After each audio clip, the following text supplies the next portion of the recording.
Mesdames et messieurs, bonsoir et merci si vous nous rejoignez sur votre journal de 22 heures au sommaire de l'actualité.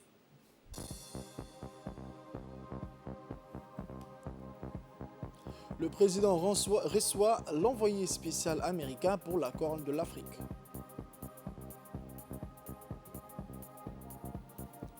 Actualité internationale à Haïti, le bilan humain s'alourdit, près de 1300 personnes sont décédées.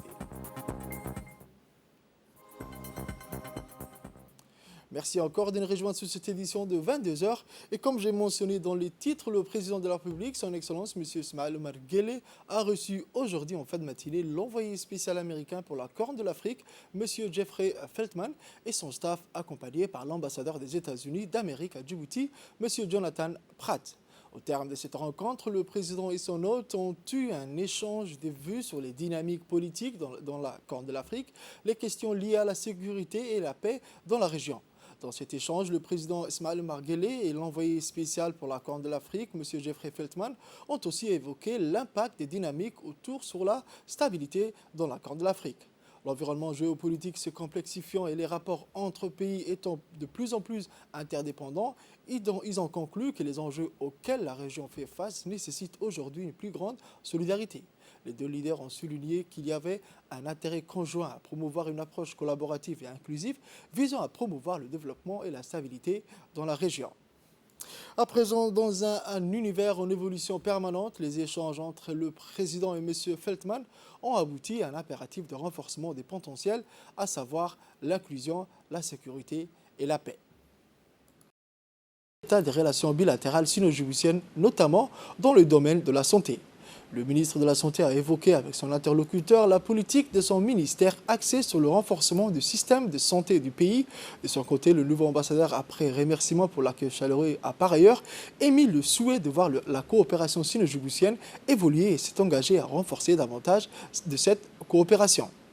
Autre actualité à présent, la Commission nationale des droits de l'homme, CNDH, faisant usage de son droit de mener des enquêtes et d'auto-saisine sur toute violation des droits de l'homme conformément à l'article 3 des principes de Paris et aux articles 11 et 12 de la loi numéro 59 du 20 juillet 2014, a mené des investigations sur les événements tragiques et douloureux qui se sont déroulés le 1er et le 2 août 2021, essentiellement dans la commune de Balbala.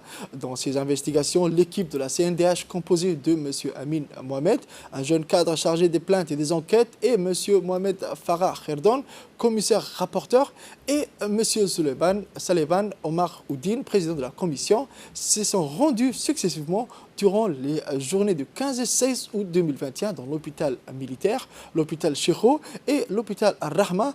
L'équipe a interrogé également les responsables du secteur de la gendarmerie et de la police, à savoir le capitaine Youssouf Ahmed, commandant du groupement judiciaire par intérim, et le lieutenant-colonel Absié, commandant du commissariat.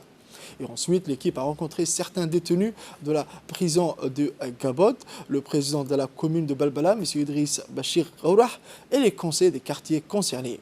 À vue de l'enquête, la Commission nationale des droits de l'homme tire les conclusions suivantes. 5 morts, dont une femme, sont blessés, dont 98 souffraient des blessures légères. Au jour d'aujourd'hui, seuls 2 blessés restent hospitalisés. La Commission nationale des droits de l'homme regrette les fausses informations que certaines personnes se réclamant des droits de l'homme qui ne sont même pas à Djibouti font circuler sur les réseaux sociaux. Il est fort regrettable que des médias internationaux reprennent de telles informations erronées sans aucune vérification d'usage. La Commission se réserve le droit de publier dans les prochains jours un rapport détaillé sur ces constats.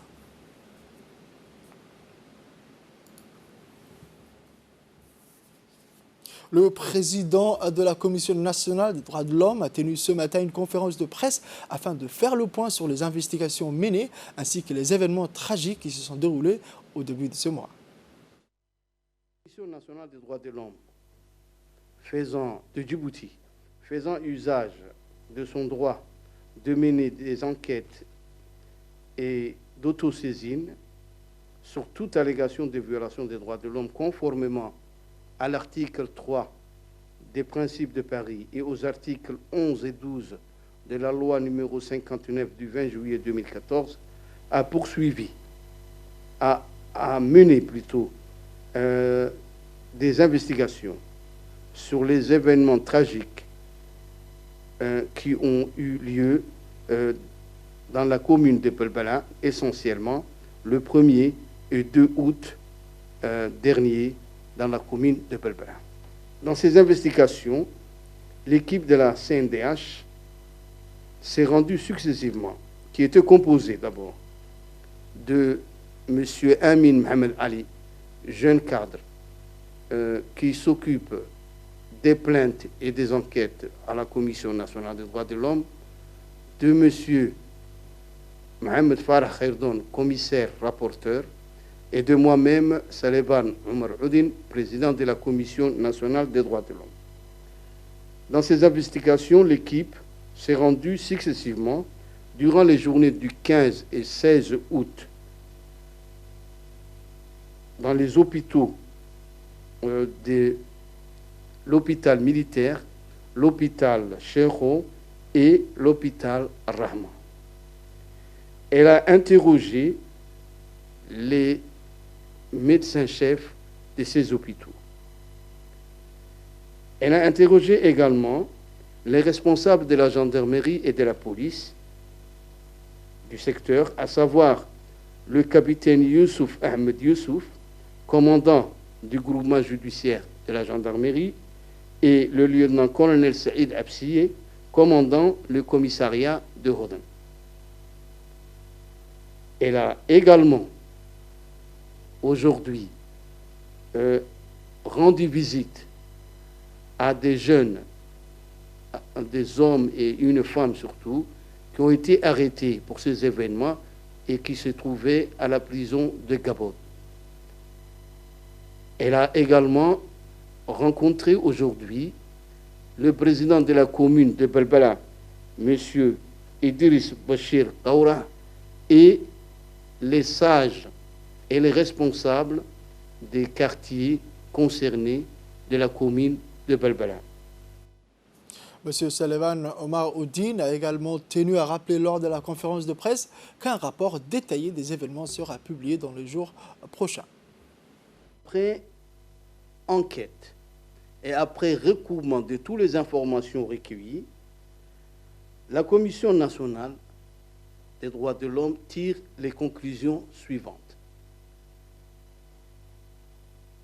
Il y a eu 5 morts, malheureusement, dont une femme, durant ces événements tragiques. Nous déplorons aussi 100 blessés. Jusqu'à ce jour, les hôpitaux ont accueilli 100 blessés. Donc 98% souffraient de blessures légères. Au jour d'aujourd'hui, il faut noter qu'il n'y a que 2 blessés qui restent hospitalisés à l'hôpital militaire. Tous les restes ont quitté les hôpitaux. Nous avons, la Commission nationale des droits de l'homme condamne fermement les fausses informations que font circuler des personnes qui se disent de droits de l'homme, d'organisation des droits de l'homme, et qui ne se trouvent même pas, quand ils publient cela, à Djibouti. C'est pour vous dire l'irresponsabilité de ces personnes qui sont en train de véhiculer des informations dont ils n'ont pas vérifié la véracité, dont ils n'ont jamais été sur le terrain, comme nous l'avons fait. Ces gens-là prétendent qu'il y a beaucoup de morts, qu'il y a beaucoup de maisons brûlées.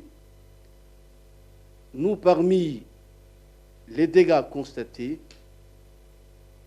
dans notre enquête, il y a eu environ 109 maisons qui ont été brûlées. Nous regrettons aussi que des médias internationales reprennent de telles informations sans aucune vérification et publient des informations erronées, nous espérons que c'est une erreur de leur part. La Commission nationale des droits de l'homme